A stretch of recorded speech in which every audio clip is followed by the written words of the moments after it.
हम सब के मार्ग में कभी ना कभी दुविधा आती है और प्रत्येक दुविधा से उत्पन्न होते हैं कुछ विकल्प। ऐसे में सबसे अधिक महत्वपूर्ण हो जाता है हमारा चयन। हम कैसा भोजन चुनते हैं उससे हमारा शरीर निर्धारित होता है। हम कैसे वस्त्र चुनते हैं उससे हमारा व्यक्तित्व प्रदर्शित होता है। हम कैसे वाहन पर चढ़ते हैं उससे हमारी यात्रा की सुगमता निर्धारित होती है।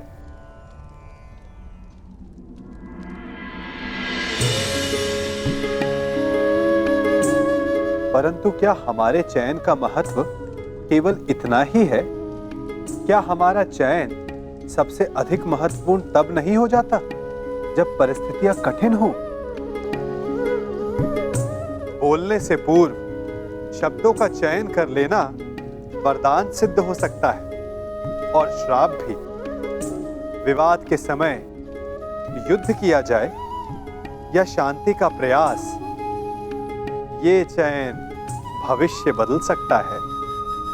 नियति हमें द्वंद्व में फंसाती है, भाग्य हमें विकल्प देता है, परंतु भविष्य चयन पर निर्भर है। अब प्रश्न ये उठता है कि चयन कैसे किया जाए, क्योंकि मन तो चंचल है। परंतु इस प्रश्न का उत्तर भी हमारा मन ही देता है। जो चयन उत्साह दे, संतोष नहीं, जो विजय का आनंद दे, मन की शांति नहीं, क्या वो उचित है? हाँ या ना? ये चयन भविष्य बदल सकता है।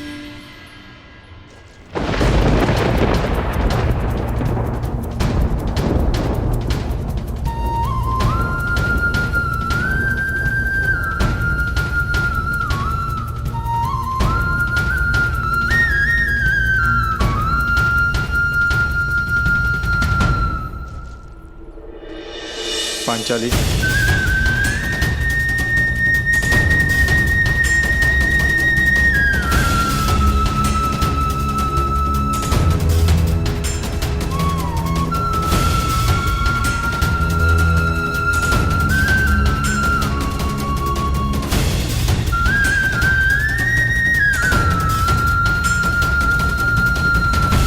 आपसे भूल अवश्य हुई है माताश्री,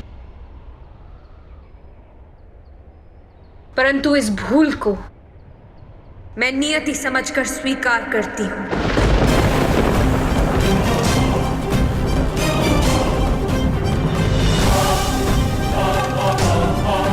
और साथ ही अपने जीवन के लक्ष्य और अपने प्रयोजन को पूर्ण करने के लिए प्रस्तुत हूं।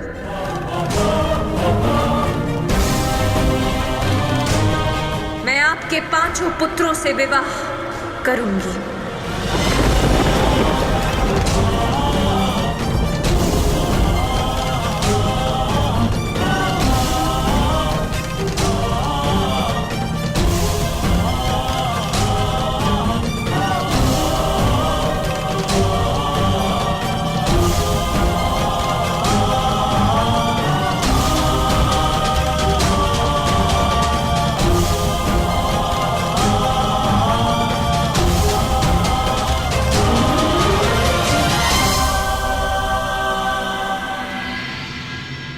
आज की यह सभा एक विशेष प्रयोजन से बुलाई गई है।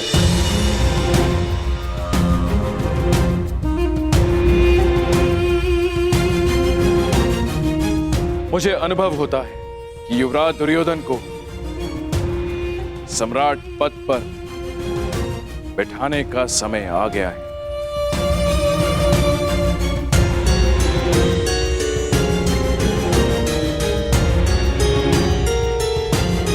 परंतु क्यों महाराज?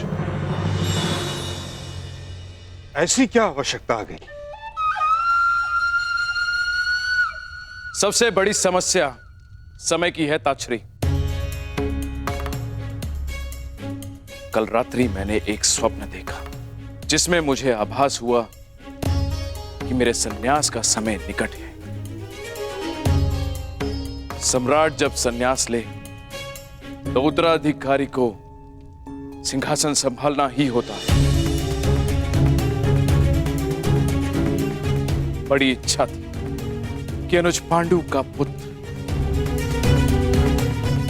कुरुवंश का ज्येष्ठ पुत्र युधिष्ठिर साम्राज्य संभाले, पर नियति ने उसे हमसे छीन ली।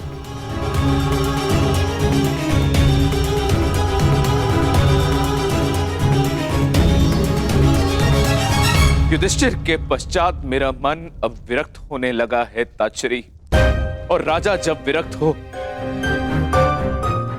तो उसे सिंहासन त्याग देना ही उचित होता है। बताइए, क्या मेरा यह निर्णय अनुचित था? क्या युधिष्ठिर के काल कलवित हो जाने के पश्चात युवराज दुर्योधन को सम्राट पद दे देना अनुचित है?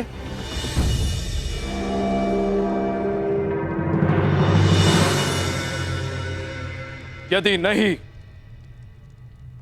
तो मैं दुर्योधन को सम्राट पद देता हूं।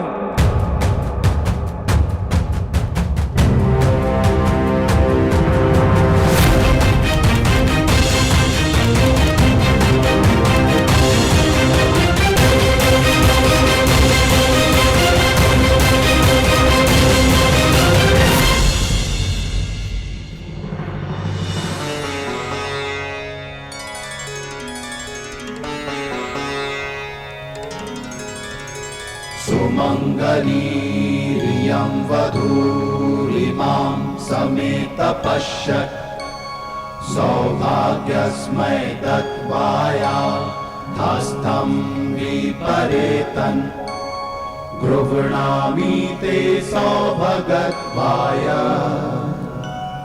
हस्तं मया पत्या जरादष्टि यथ सः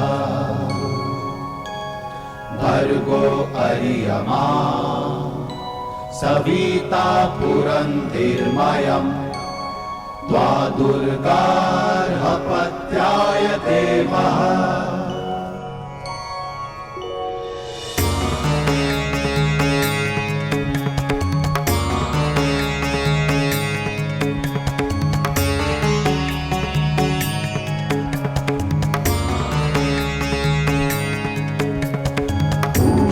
त्वतो नयतु हस्तगृहाश्विना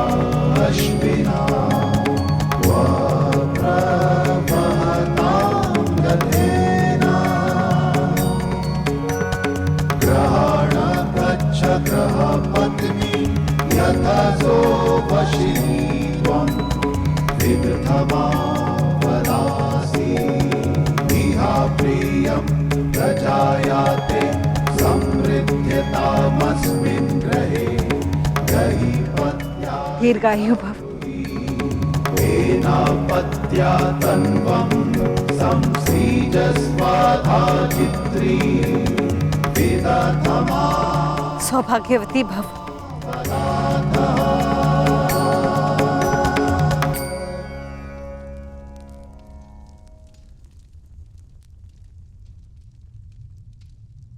आयुष्मान भव।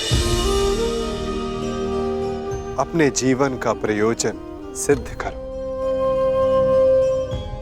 मैं आपसे पहली बार मिला हूं वासुदेव, परंतु न जाने क्यों ऐसा लगता है कि आपकी कृपा सदा रही है। हम अपने जीवन की यात्रा का प्रारंभ करने के लिए प्रस्तुत हैं वासुदेव। आशीर्वाद दीजिए और विदा भी। सहयात्री आशीष नहीं देता, साथ देता है पार। यात्रा तुम्हारी नहीं, हमारी प्रारंभ होने वाली है। मैं आपका तात्पर्य समझा नहीं वासुदेव। अग्नि वायु से विदा नहीं लेती, चूंकि दोनों का संगम ताप उत्पन्न करता है। जल धारा से विदा नहीं लेता, चूंकि उसे पुनः धारा से मिलना होता है। जिन्हें बार बार मिलना है वो विदा नहीं लेते। अर्थात मुझसे विदा ना लो पार, अगले मिलन की तैयारी करो।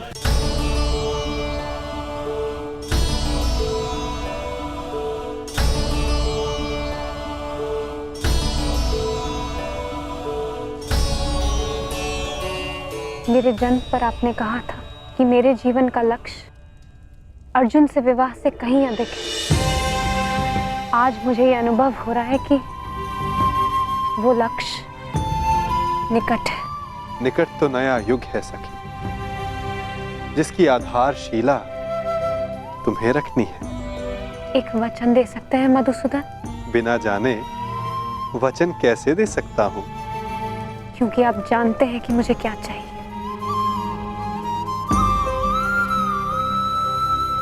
वचन देता हूं कि मैं तुम्हारे साथ रहूं ना रहूं, परंतु तुम्हारे साथ सदा रहूंगा।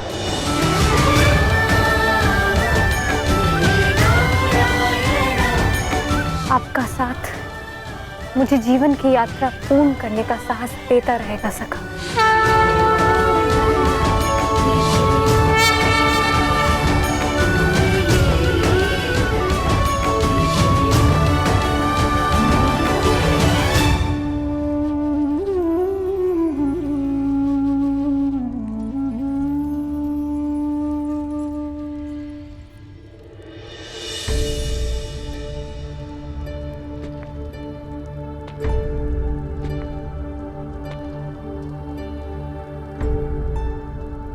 मुझे अपनी भूल का पश्चाताप हो रहा है।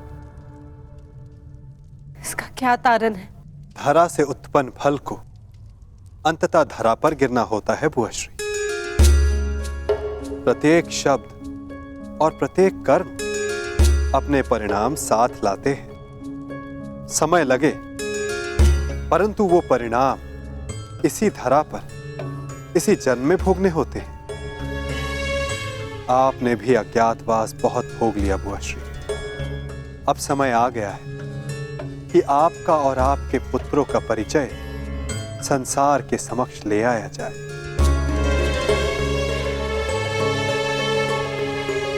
आप चाहते हैं कि हम हस्तिनापुर लौट जाएं? नहीं, हस्तिनापुर चाहता है कि वहां धर्म स्थापना हो। हस्तिनापुर आप सबको पुकार रहा है बुआ, और धर्म रथ के 5 चक्र आपके पास है। हस्तिनापुर लौटने का समय हो गया है बुआश्री।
आओ पुत्र।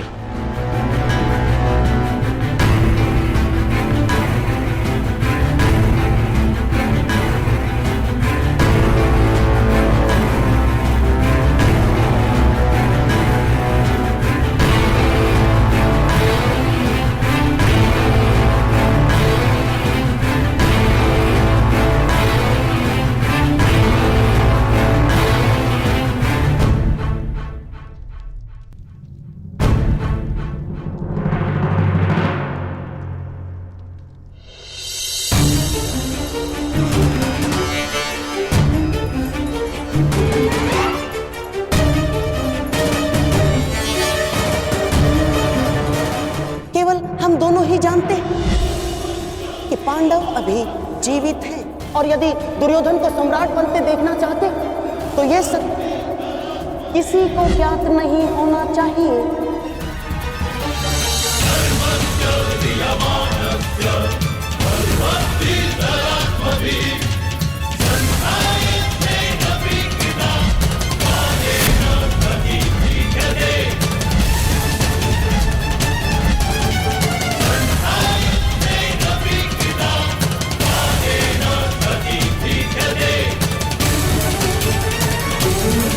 ठहरिए महाराज।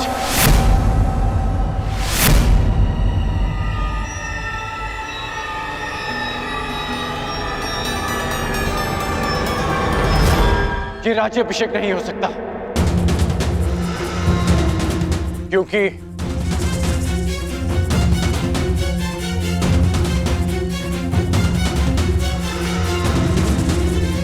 कुमार युधिष्ठिर अभी जीवित हैं।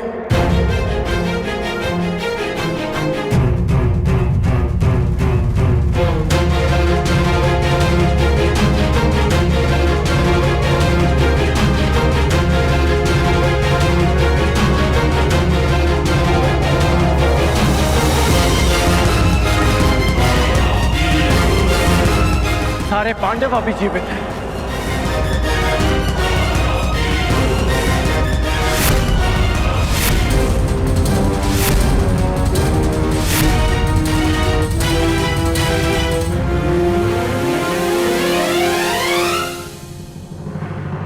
बस खान, ये क्या कह रहे हो तुम? हाँ मित्र, पांडव जीवित हैं। पांचाल स्वयंवर में जिस ब्राह्मण युवक ने लक्ष्य भेद किया और मुझसे युद्ध किया वो अर्जुन है।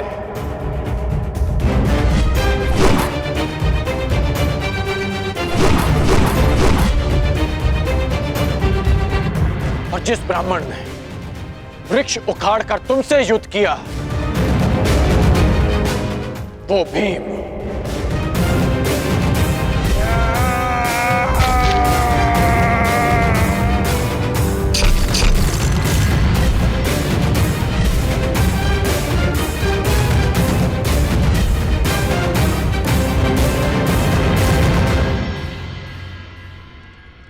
कर्ण, क्या तुम सत्य कह रहे हो? जी,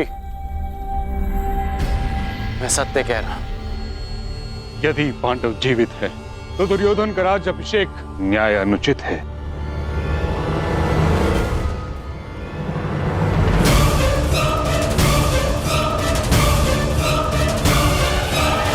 ना ही उसे राजपद देना।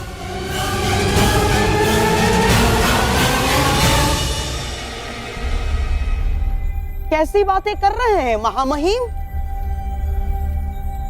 पांडव जीवित हैं, ये केवल अंगराज का अनुमान है, अनुमान। कोई साक्ष्य नहीं है उनके पास। साक्ष्य कर्ण के शब्द नहीं। कर्ण हठी हो सकता है परंतु असत्य भाषी नहीं। कब से? महामहिम, राजनीति में विश्वास से काम नहीं होता ना। राजनीति में केवल साक्ष्य से काम होता है। महाराज, यदि अंगराज के पास पांडव जीवित होने का कोई साक्ष्य नहीं तो युवराज दुर्योधन का सम्राट बनाने में भी कोई बाधा नहीं। महाराज, मेरा आपसे निवेदन है कि आप उन्हें मुकुट पहना दें। क्या तुम्हारे पास कोई साक्ष्य है अंगराज?